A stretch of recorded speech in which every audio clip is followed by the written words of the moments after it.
राष्ट्रपिता महात्मा गांधी का बिहार की पावन धरती से अभूतपूर्व लगाव था। मोहनदास करमचंद गांधी बिहार में ही पहली बार महात्मा के नाम से संबोधित किए गए और इसी बिहार के चंपारण की धरती से शुरू हुआ एक ऐसा आंदोलन जिसने भारत की स्वतंत्रता में अहम भूमिका निभाई।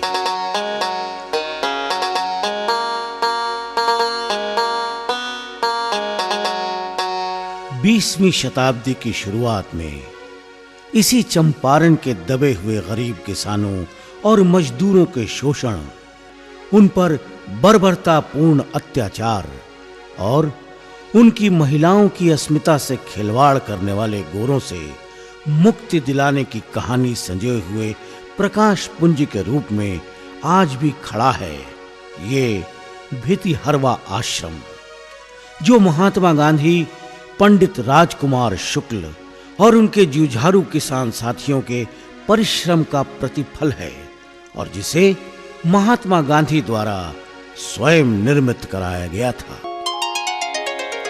जब गांधी जी 16 नवंबर 1917 को देवनंदन सिंह, वीरबली जी, संत राउत और अन्य सहयोगियों के साथ यहां पहुंचे तो भितिहरवा मठ के बाबा राम नारायण दास ने पाठशाला खोलने के लिए गांधी जी को अपनी जमीन उपलब्ध कराई और यहीं से शुरू होती है भितिहरवा आश्रम, गांधी और उनके चंपारण प्रवास की कहानी।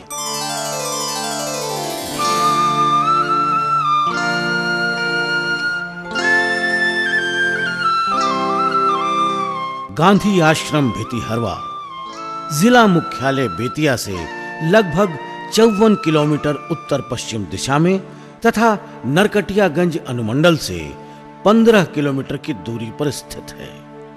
चंपारण सत्याग्रह के आंदोलन के समय की ईंट एवं खपड़े से निर्मित ये मकान आज भी भितिहरवा में अवस्थित है, जिसमें गांधी जी एवं उनकी धर्मपत्नी मां कस्तूरबा जी के द्वारा प्रयोग में लाए गए टेबल, खंटी और चक्की संग्रहित है। गांधी जी के सत्याग्रह से संबंधित लगभग 125 फोटो यहां के संग्रहालय में प्रदर्शित है।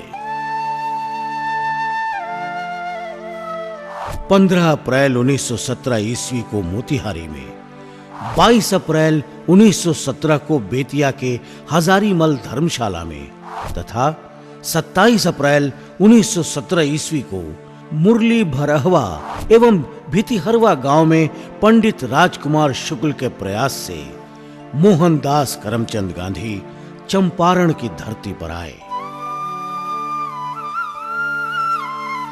18 अप्रैल 1917 ईस्वी का दिन भारतवर्ष के इतिहास में अविस्मरणीय दिन रहा है।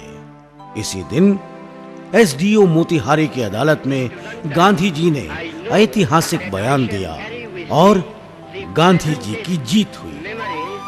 यहीं सर्वप्रथम पंडित राजकुमार शुक्ल ने गांधी जी को महात्मा कहकर संबोधित किया था।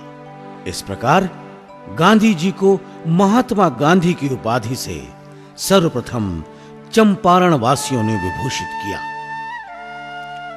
तिरहुत प्रमंडल के मुजफ्फरपुर, दरभंगा, सारण और चंपारण में नील की खेती की जाती थी।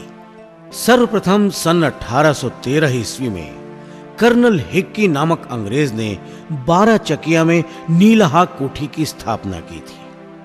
सन 1824 ईस्वी में मोरिन हिल नामक अंग्रेज ने लाल सरैया में नील की कोठी स्थापित की। सन 1866 ईस्वी में चंपारण को अलग जिला बनाया गया। 19वीं शताब्दी के अंत तक चंपारण में अंग्रेजों ने अनेकों कोठियां स्थापित कर ली। ये लोग खुरकी कोतवाली और तिनकठिया व्यवस्था के द्वारा किसानों पर तरह तरह के अत्याचार कराकर उनका शोषण करते थे। खुदकटी व्यवस्था के द्वारा अंग्रेज रैयतों को कुछ रुपया देकर उनकी कुल जमीन, घर इत्यादि जरपेशी रख लेते थे और जीवन भर उनसे नील की खेती कराते थे। इसी तरह 3 कठिया प्रथा के द्वारा किसानों को अपने खेत के प्रत्येक बीघा के 3 कट्ठे में नील की खेती करनी पड़ती थी। चंपारण के सतवरिया ग्राम के पंडित राजकुमार शुक्ल भी अंग्रेज जमींदार के अत्याचारों से पीड़ित थे। राजकुमार शुक्ल ने अंग्रेजों का विरोध एवं पीड़ितों की सहायता करना शुरू किया। इससे बेलवा कुठी का अंग्रेज मैनेजर एमन उन्हें तरह तरह की यातनाएं देने लगा। उनकी पूरी फसल नष्ट कर दी जाती थी। मुरली भरा हुआ स्थित उनके मकान को उजाड़ दिया गया। उनकी जमीन और संपत्ति जब्त कर ली गई। स्वयं एमन ने पंडित राजकुमार शुक्ल की पीठ पर कोड़े बरसाए। अंग्रेज मैनेजर के अत्याचारों से तंग आकर उन्होंने अंग्रेजों की भारत से विदाई हेतु प्रतिज्ञा ली। इस कार्य को पूरा करने के लिए उन्होंने पहले मोतिहारी के यशस्वी पुरुष गोरख प्रसाद तथा बिहार के यशस्वी अधिवक्ता एवं कांग्रेसी नेता श्री ब्रज किशोर प्रसाद से भेंट की तथा किसानों पर हो रहे अत्याचार के बारे में बताया। अंग्रेजों के अत्याचार एवं शोषण से मुक्ति के लिए किसान आंदोलन के नेता पंडित राजकुमार शुक्ल के नेतृत्व में मोहनदास करमचंद गांधी को चंपारण बुलाने हेतु पंडित राजकुमार शुक्ल, श्री संत भगत और पीर मोहम्मद मुनीस को जिम्मेदारी सौंपी गई। सर्वसम्मति से यह भी तय हुआ कि शेख गुलाब, शीतल राजय और पंडित राजकुमार शुक्ल 1916 ईस्वी में लखनऊ में होने वाले कांग्रेस के वार्षिक अधिवेशन में भाग लेंगे। लखनऊ सम्मेलन में किसानों के प्रतिनिधि पंडित राजकुमार शुक्ल को पहली बार किसान मंच से संपूर्ण भारत के प्रतिनिधियों के सामने किसानों पर हो रहे अत्याचार और शोषण का वर्णन करने का मौका मिला। गांधी जी ने चंपारण की हालत सुनकर सहानुभूति जताई और चंपारण आने का आश्वासन दिया। बिहार आने के बाद पंडित राजकुमार शुक्ल ने 27 फरवरी 1917 ईस्वी को बेतिया से कैथी में एक मार्मिक पत्र लिखा। किस्सा सुनते हो औरों के, आज मेरी भी दास्तान सुनो। जिसके बाद गांधी जी ने जवाब दिया कि अप्रैल 1917 ईस्वी में कांग्रेस का अधिवेशन कलकत्ता में होने वाला है, जहां मैं भूपेंद्रनाथ बसु के घर ठहरूंगा। आप वहीं आकर मिले। पंडित राजकुमार शुक्ल, शेख गुलाब और शतील राय गांधी जी को लाने के लिए कलकत्ता चले गए।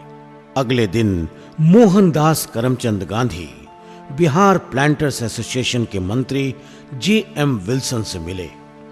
उनसे उन्होंने कहा कि मैं अंग्रेजों के 3 कठिया कानून के चलते किसानों और उनकी रैयतों पर हो रहे जुल्म की जांच करना चाहता हूं। विल्सन के दूत ने एक पत्र दिया जिसमें लिखा था, मिस्टर गांधी, चंपारण में किसी तरह की जांच की जरूरत नहीं है।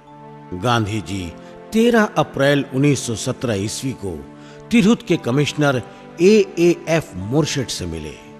मोर्शेड ने महात्मा गांधी को तिरहुत छोड़ने की सलाह दी और कहा कि आपको चंपारण जाने की जरूरत नहीं है।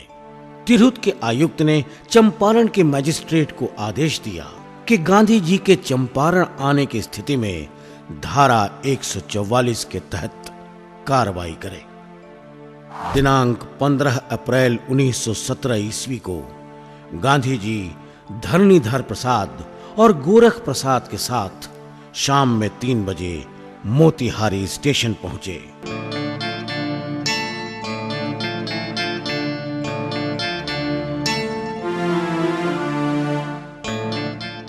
तथा मोतिहारी के वकील गोरख प्रसाद के घर चले गए। अगले ही दिन उन्हें जसवली पट्टी गांव के एक व्यक्ति पर जमींदार के अत्याचार की सूचना मिली। दिनांक 16 अप्रैल 1917 ईस्वी को गांधी जी हाथी पर सवार होकर रामनवमी प्रसाद के साथ जसवली पट्टी के लिए रवाना हुए।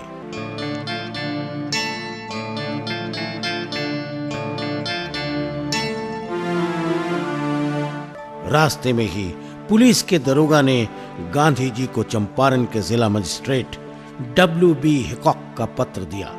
पत्र में लिखा था, आपके चंपारण आने से शांति व्यवस्था भंग होने और प्राण हानि होने का खतरा है, अतः चंपारण जाने का विचार त्याग दे।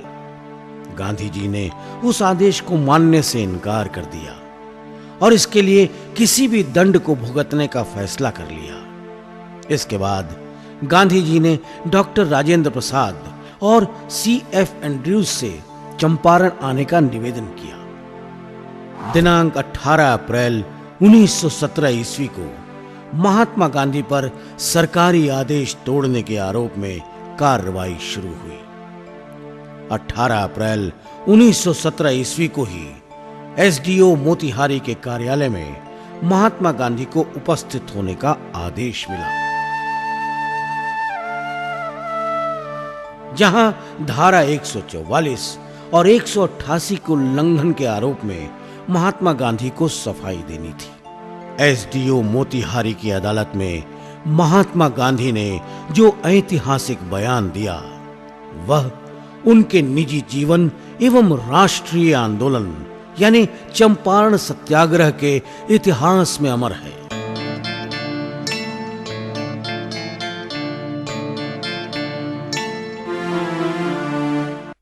गांधी जी ने अपने चंपारण आने के उद्देश्यों को स्पष्टता से रखने के साथ पूरी जानकारी प्राप्त किए बिना चंपारण से जाने से इनकार कर दिया और सरकारी आदेशों की अवमानना करते हुए हर सरकारी फैसले को झेलने की तैयारी की घोषणा की। स्थिति की गंभीरता को देखते हुए जिला प्रशासन ने 20 अप्रैल को मुकदमा वापस ले लिया। दिनांक 18 अप्रैल 1917 ईस्वी को गांधी जी ने मोतिहारी के SDO कोर्ट में जो लिखित वक्तव्य दिया, वो एक ऐतिहासिक दस्तावेज है जो बाद के दिनों में स्वतंत्रता सेनानियों के लिए प्रेरणा का स्रोत सिद्ध हुआ।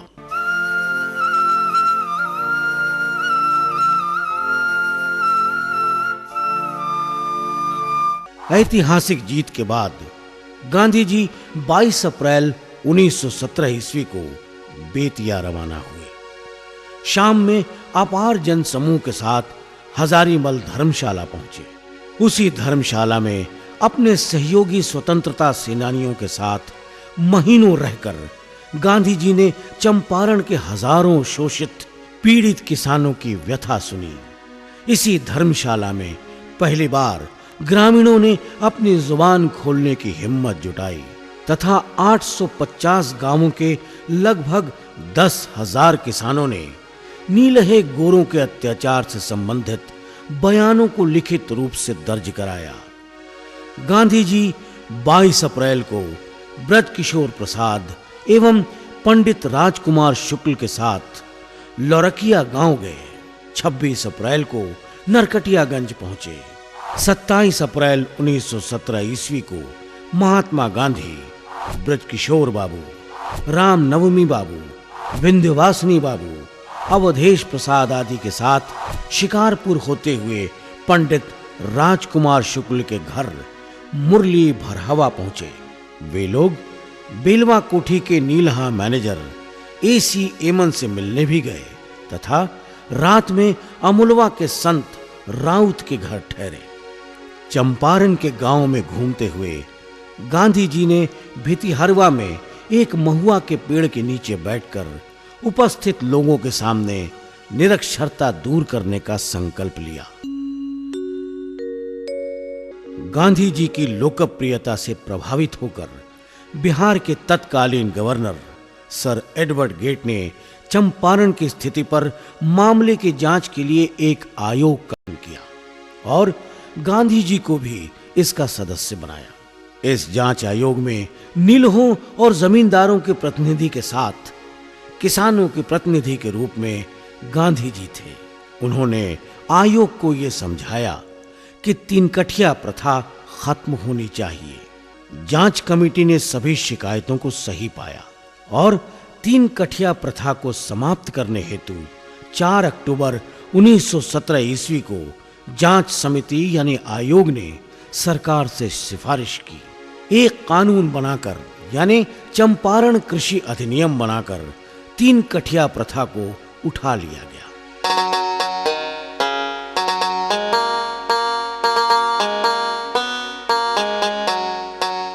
साथ ही गोरे बगान मालिकों को अवैध वसूली का 25% हिस्सा किसानों को वापस करना पड़ा। इस प्रकार नीलोहों का राज अस्त हुआ तथा नील की खेती के अभिशाप से किसानों को मुक्ति मिली।